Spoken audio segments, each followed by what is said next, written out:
Alright guys, so thought I would do one more video for the election. Today is Monday, November 7th. We are one day out from what is probably the most consequential election potentially in United States history. I wanted to take this video to kind of lay out a few things that have happened recently and just kind of an overall analysis of what I think is going to happen Tuesday night and what will happen after the election. So, I want to first address the FBI investigation that was concluded today. Comey sent a letter to Congress saying that they had concluded the investigation on Clinton, that they had went through all the emails pertaining to her, and have not changed their general assumption or their verdict on her email case. So she will not be indicted by the FBI for her regular email case. Now, he didn't mention anything about the Clinton Foundation case, which was a little odd because she is under investigation with the Clinton Foundation. However, I kind of want to go over this. First of all, it was reported on all news agencies that the FBI had discovered 650,000 emails relating to Hillary Clinton. The logic here with them being able to go through those emails that quickly, it just doesn't add up. The only way you could physically make sure that what it was in those emails was not criminal or pay for play or classified was if physical human eyes were looking over those emails. Let's just say that it's been 9 days since they announced that they were reopening the case. If they reviewed 1,000 emails an hour, 1,000, that's a lot of emails to go through in 1 hour. 1,000 emails an hour, 24 hours a day for the 9 days. They would have only went through 219,000 emails.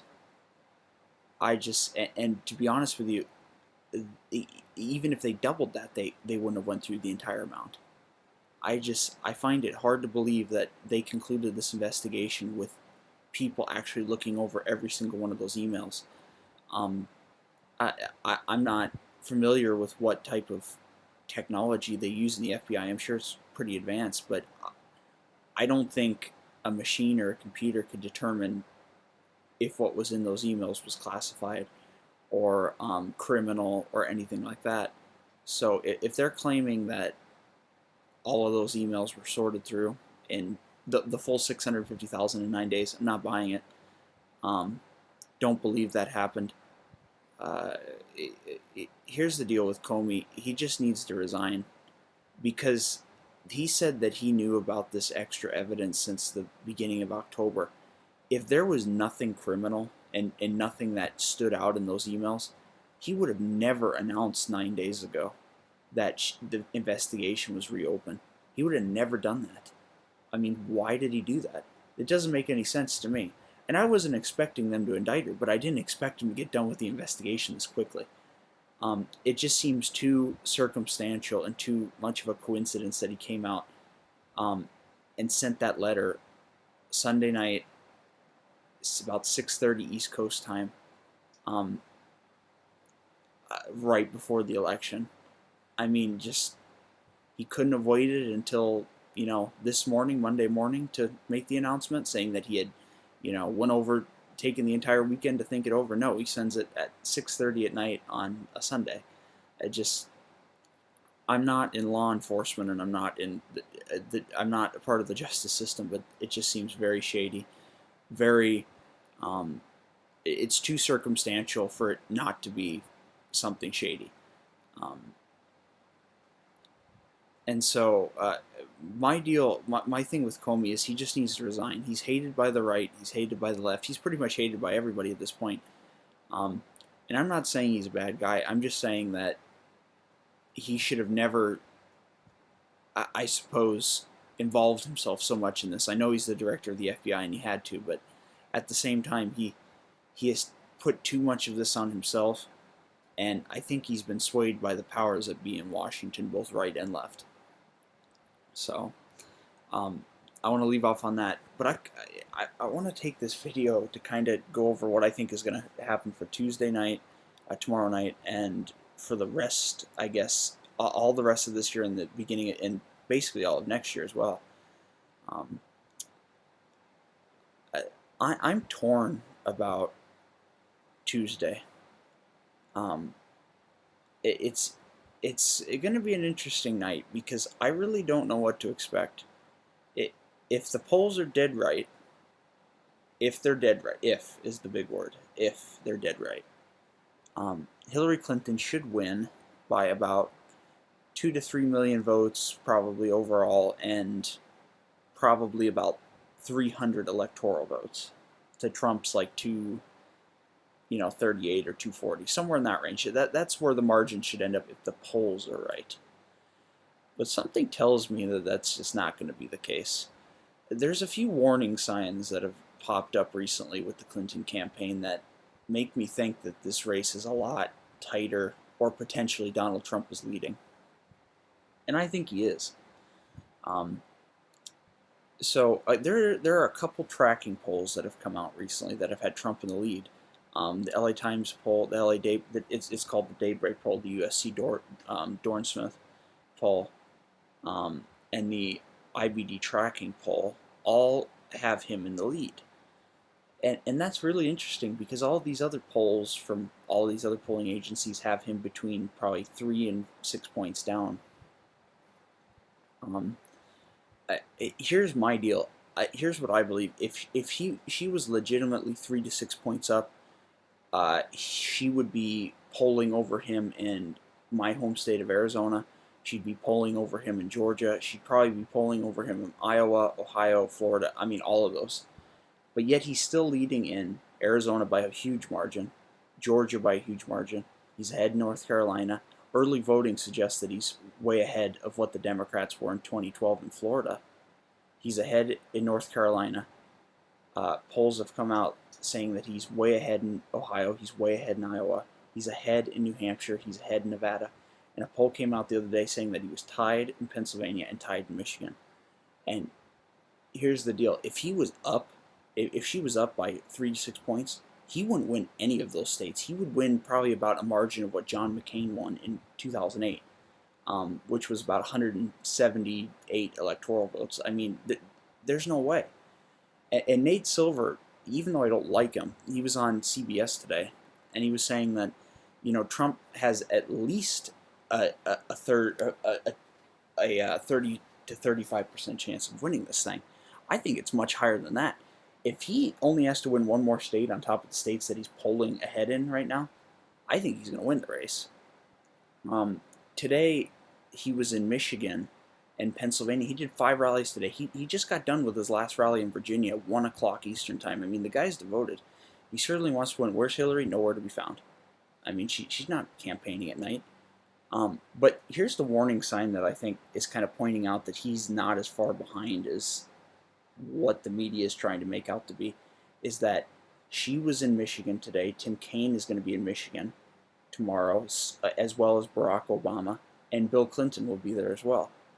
Why are they campaigning in Michigan on the last day of the general election? Why? Why are they doing that? You know why? Because they're scared. I truly believe internal polling has showed them down in many of these key battleground states, especially what they call their blue firewall, which is Minnesota, Wisconsin, Michigan, Pennsylvania. I think there's major cracks in their coalition in those states, and I think I don't think she's as far ahead as they're saying. Michigan was one of those states in 2012 that Obama won by a good margin. But in the primary season this year, Hillary Clinton was way ahead of Bernie Sanders, 20 or 21 points. She ended up losing the state to him by 1.5 points overall. So it I don't think she's well liked in Michigan. I don't think she's well liked in Pennsylvania. It's all going to come down to turnout in those states. If Trump can motivate his predominantly white working class base in those states and draw them out in much higher numbers than what Romney got, he'll win both of those states. It all depends on turnout for Clinton. If she can, if African American turnout is down in the major cities like Detroit and Philadelphia, where the majority of the people in the state live, if her margins are even 10 or thousands less than what Obama got, Trump has a good chance of winning those states. And I think that shows the panic that they're in right now. I think they truly believe that she could potentially lose this, and I think she's going to. As much as everybody likes to suggest that this race is over and she's going to be the president, I don't think so. I think she's going to be in for a surprise Tuesday night. I think the silent majority is going to come out, and they were talking about that. Well, why hasn't the silent majority been seen in early voting? Here's the deal. Trump likes to say the silent majority is people that have never voted before. Somebody that doesn't vote before most likely does not realize that early voting exists, number one. And number two, they might not have registered to receive an early ballot, or they don't know that they can go down to their polls and vote, early. So he's hoping they come out on election day.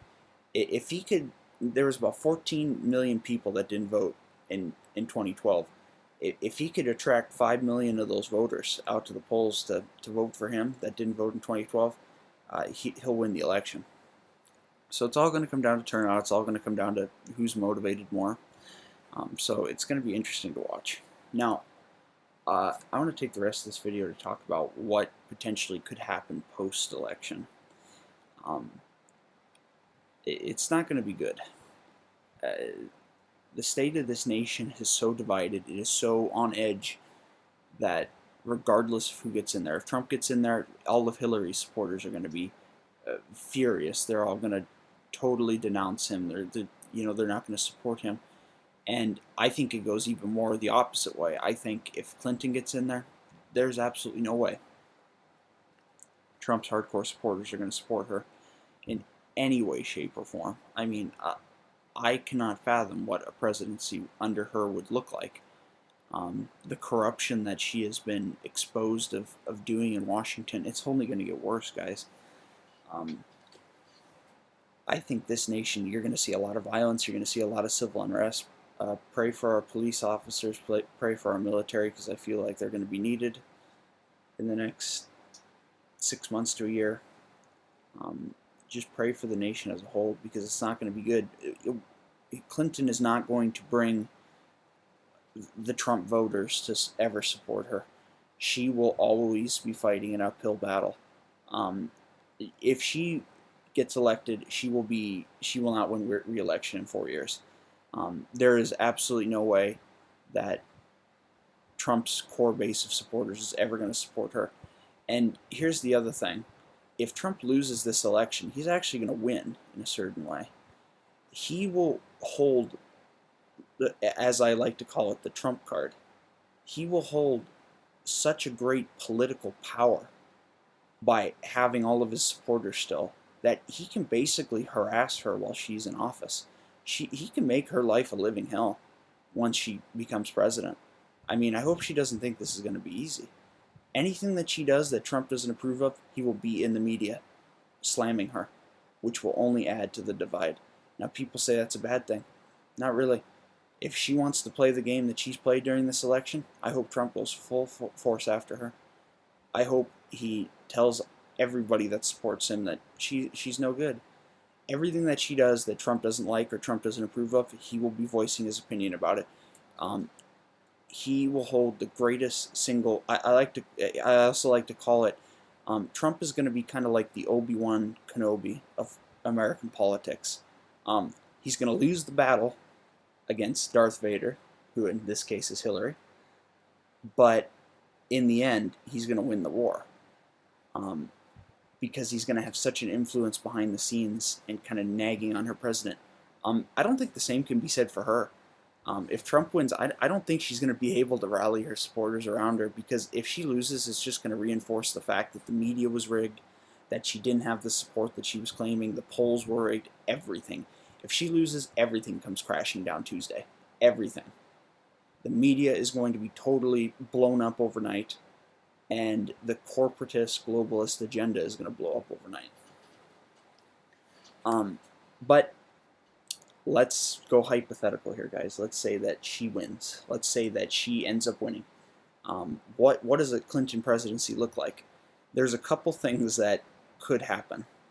Number one, a lot of people have been disappointed with WikiLeaks.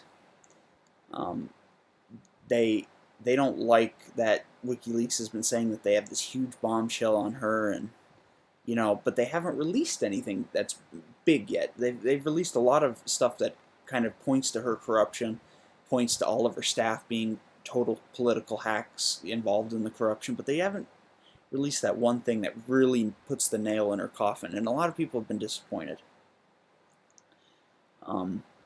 What if they do have that information? But what if they're waiting to see if she wins? Here's what I think could potentially happen. About a couple days after Comey reopened the investigation on her, it was reported across a bunch of news agencies that 5 or 6 government, I guess, departments were 99% certain that her server was hacked at some point while she was Secretary of State. Well, if that is to be true, then somebody out there has those emails. Whether it's the Russians, WikiLeaks may have them, but let's just say she wins. Let's say she wins and it's a big political firestorm. Let's say WikiLeaks dumps all of those emails, the 33,000 that she deleted, a week after the election, after she wins. Think about it. What if those emails contain stuff that could indict her or could cause her to end up in jail? That would throw the entire U.S. into total chaos overnight. You'd have all the Trump people screaming that she rigged the election, that she was a total criminal, she shouldn't have been running, Trump should be the legitimate president-elect. You'd have all the Hillary people saying that it was the Russians interfering with, our election just to try to cause chaos here. And then you'd have Obama probably sitting there advocating for himself to get one more term in office because neither of the two candidates were viable. That could happen. I mean, it almost makes sense. WikiLeaks and guys like Edward Snowden, they don't want to see just a candidate go down in flames. They want to see the system burn. They want to see everything fall apart. They want to see everything burn to the ground. And what better way to do that than to dump all those emails after she's elected president? Think about it. That it would be the perfect thing to do in my mind. And it kind of reinforces my thing that they probably do have something big on her. Assange said himself that they were going to release stuff after the election, regardless of who won. And he said a couple weeks ago that the next batch of emails released would incriminate her. Well, they're still on the Podesta emails that they've been releasing. What if the next batch is her 33,000 emails that will incriminate her? I would hate to imagine what would happen in this country if that scenario played out. I think that is the absolute worst case scenario to happen after this election. It would incriminate her overnight. Trump would be crying foul over a rigged election. So would his supporters. I don't know. I don't know what would happen post something like that, but I don't think it would be good. But let's just say she wins the presidency. WikiLeaks has really nothing else on her. What happens in the next year? Well, most likely she'd be sworn in. The investigations, the FBI investigations of the Clinton Foundation and some of her other dealings are still going to be under investigation, so that's going to be kind of a little cloud looming over her head. She's not going to win by a big margin in this election. She's not going to win by the Obama totals this election. There's just no chance. Data already suggests that it's not going to happen. So she's not going to be able to mandate anything when she gets in there. she is going to be one of the most powerless presidents to take office in many years, probably since George W. Bush in 2000. The difference between George W. Bush, even though I didn't personally like him as a president, and her is that George W. Bush was not involved in the level of corruption that Clinton is, or under the investigations that Clinton is. Um, there's a very good chance that the House and the Senate, if the Senate stays under Republican control, could attempt to impeach her, which would just cause more political fallout. There's just so many things that are going against her post presidency. It's actually it amazes me that she even wants to be president at this point. Maybe you don't know, maybe she doesn't. I would as much as I hate her, I would almost feel bad for her trying to run the country, because she's not going to get nothing done. Even if she wants to do something, she's not going to be able to. She's going to be a lame duck from day one, and she will get nothing done. Nothing will happen in this nation, and we're just going to fall further and further into debt, and further into a hole that is going to take just ages and just strenuous political and economic, success to pull out of. But let's move off of her. What if Trump wins? What if Trump pulls off this victory? What happens with him? First of all, you're going to see the media blow up overnight. If he wins by a decent margin, and the polls had her way in the lead, all the pollsters are going to blow up overnight. All the media, all the liberal media, is going to blow up overnight. Which is one of the best things that could happen in this country, to be totally honest with you. Trump himself, I mean, I think Trump would be happy to win. His supporters, I would be extremely happy if Trump won. But I would see the Hillary supporters viciously opposing his presidency as well. I don't think he'd be a lame duck like Hillary going into the thing. I just don't think that's how Trump operates. I think Trump would be a great person to go into the legislature and try to push bipartisan deals, something that Obama and George W. Bush's last term failed to do. So, Trump also has the Trump University case on him coming up towards the end of the year. It might be pushed back, just depending. That's going to loom over his head. Regardless of who wins this, it's going to be a trying 4 years. I think if you want real change in Washington, you have to vote for Trump. Hillary will be status quo. Hillary will be pro-corruption. If she got off the hook for what she did with these emails this time, there's no telling what she's willing to do when she holds the highest political office in the world. So that's kind of where I want to leave. Pray for the country as a whole, and when you go to the ballot box, if you haven't already voted, vote for the candidate that will put America first, that will not try to sell us off to global interests and foreign donors. Vote for the candidate that has a proven record of success. Trump may have some failures in life. All people do. Trump might have some indiscrepancies that aren't good. Most people do. But her ledger is red, painted red. She has nothing but a stained history. She has nothing to show for it. Her time as senator wielded nothing. Her time as Secretary of State got 4 servicemen killed and exposed probably thousands of classified documents to many different governments around the world. So, vote for Trump. Thanks for watching this video, and comment below and tell me what you think. Tell me what you think the state of the country is right now and what it's going to be. And thank you for watching.